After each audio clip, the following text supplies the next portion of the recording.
খাবার কিন্তু কেউ বানাতে পারে না।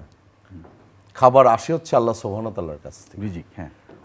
সে নির্ধারণ করে দেয় যে তুমি কি খাবা, আমি কি খাবো। ওই যে ক্যামেরার পিছনে যে লোকটি দাঁড়িয়ে আছে, এই লোকটি 10 বছর পরে কি খাবে সেটা বলবো। সেটা কিন্তু রিজিকে লেখা আছে।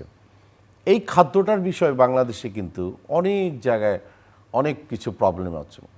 কিছু কিছু জায়গায় মানে হারামের জায়গাটায় পর্যন্ত নিয়ে যায় খাবারগুলিকে, বিশেষ করে মাংস, বিশেষ করে মুরগি, গরু, মুনাফার জন্য, ছাগল, হ্যাঁ। যা কিছু হোক না কেন, ওই জায়গাটা কিন্তু আমি যেরকম একটা জিনিস কিন্তু আমি মনে করি আমার একটা বড় গুণ আছে, সেটা আমি কষ্ট করতে পারি এবং কাউকে কষ্ট দিতে চাই না, কিন্তু কেউ কষ্ট পেয়ে যায়।